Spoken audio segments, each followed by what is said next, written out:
बिस्मिल्लाहिर्रहमानिर्रहीम, अस्सलाम वालेकुम। नाज़रीन, इंडियन मीडिया चीख चीख कर ये बताने की कोशिश कर रहा है कि उन्होंने कुछ दिन पहले यानी कि 9 और 10 जून की रात पाकिस्तान और भारत के बॉर्डर पर कराची के मकाम पर एक फिजाई ऑपरेशन किया जिसका भारत के अलावा दुनिया में किसी को पता नहीं चला।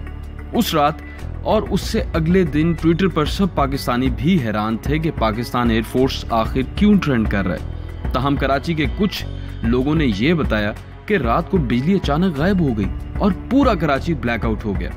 ताहम पाकिस्तानी 5th जनरेशन वॉरियर्स अभी तक इस बात की तह तक पहुंचने की कोशिश में थे कि आखिर ये सारा माजरा क्या है। ताहम कुछ ना समझ लोग इस बात को एक दूसरे रुख से पेश कर रहे थे और कुछ ये समझ रहे थे कि शायद ये वैसे ही ट्रेंड कर रहा है। मगर भारत के लोग और मीडिया गला फाड़ फाड़ कर और चीख चीख कर ये बताने की कोशिश में था कि भारत ने पाकिस्तान का एक F-16 भी गिरा दिया और अब पाकिस्तान इस मामले को डिस्कस ना करके छुपाने की कोशिश कर रहा है। और हमारी इत्तलात के मुताबिक यानी कि नेशन 92 की इत्तलात के मुताबिक पूरी रात लाइन ऑफ कंट्रोल पर भारत ने पाकिस्तानी आबादी पर शदीद गोलाबारी की, कई देहात तबाह किए और कुछ घरों को मुकम्मल तौर पर तबाह किया और फिर फायरिंग भी शुरू कर दी।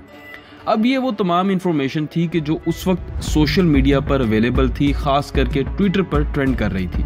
नाजरीन, अब जरा आपको इस कहानी की एक ऐसी हकीकत बताने जा रहे हैं जो सुनकर सब पाकिस्तानी फौज और गुमनाम हीरोज पर और अपने पाकिस्तानी होने पर फख्र करेंगे। मगर ये सब जानने से पहले हमारे चैनल नेशन 92 को सब्सक्राइब करना मत भूलिएगा। नाज़रीन, इस कहानी में बहुत सारी ऐसी बातें हैं, बहुत सारी ऐसी कॉन्फिडेंशियल और क्लासिफाइड इंफॉर्मेशन है जो हम आपके साथ फिलहाल शेयर नहीं कर सकते। और क्यों नहीं कर सकते, उसकी वजह डेफिनेटली नेशनल सिक्योरिटी है।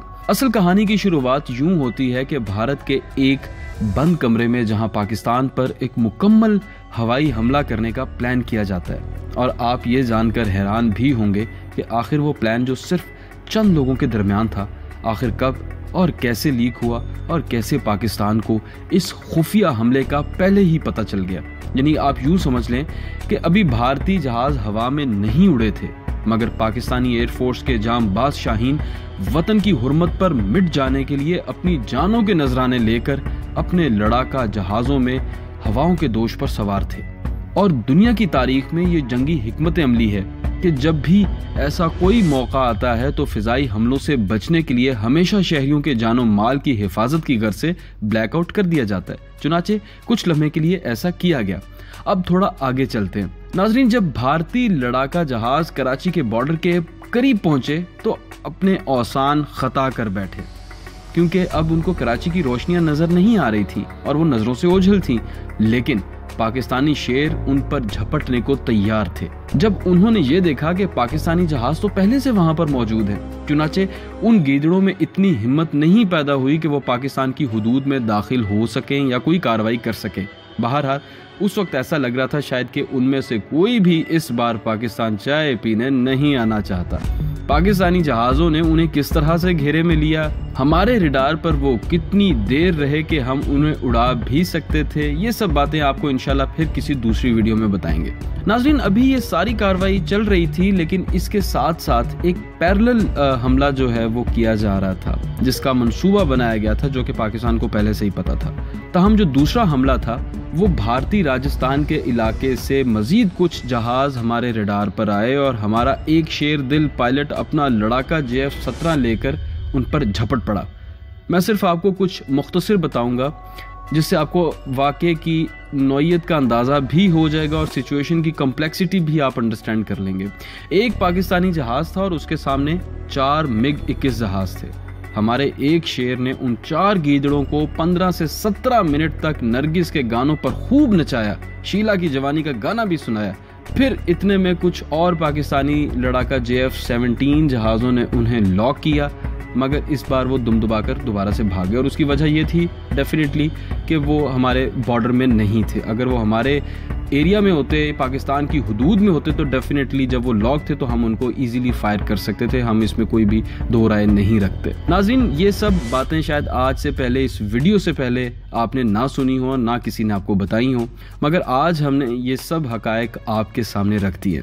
कुछ मालूमात बहुत हसास नोयत की हैं, इस वजह से वो आपको नहीं बताई जा रही, मगर ये बात याद रखें कि कभी कभार कुछ बातें बता देने में कौम का भला होता है और कभी कभार मुनासिब वक्त का इंतजार किया जाता है। नाज़रीन, इसके साथ साथ एक चीज और भी आप लोगों के साथ शेयर करते चले कि ये वीडियो सिर्फ व्यूज लेने के लिए नहीं बनाई गई, बल्कि पाकिस्तानी अवाम को पाक, बहरी, बर्री और फिजाई अफवाज के ऐसे कारनामों की खबर देने के लिए बनाई गई है जिसे सुनकर यकीनन हर पाकिस्तानी का सर फख्र से बुलंद होगा।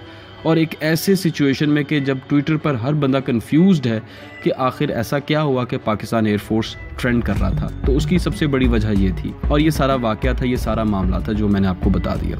इंशाल्लाह वक्त आने पर आपको बाकी के हकायक भी बताए जाएंगे जो सुनकर आप वाकई हैरान भी होंगे और अपने पाकिस्तानी होने पर फख्र भी करेंगे। नाज़रीन, इस सारे वाकये के बाद आपको ये भी बताते चले कि सब पाकिस्तानी जहाज भारत के इस मुमकिना हमले को नाकाम बनाकर बखैरो आफियत वापस आ गए, मगर भारतीय मीडिया अपनी आवाम को बेवकूफ बनाने की कोशिश मुसलसल करता चला जा रहा है। और उसकी एक सबसे बड़ी वजह जो मैं आपको बताऊंगा, डेफिनेटली आप भी उससे एग्री करेंगे कि इस वक्त चीन की तरफ से जो डंडा भारत को लद्दाख के मामले में मिला है, उससे भारतीयों को बहुत तकलीफ हो रही है और ये डंडा भारत के मुंह में आ गया।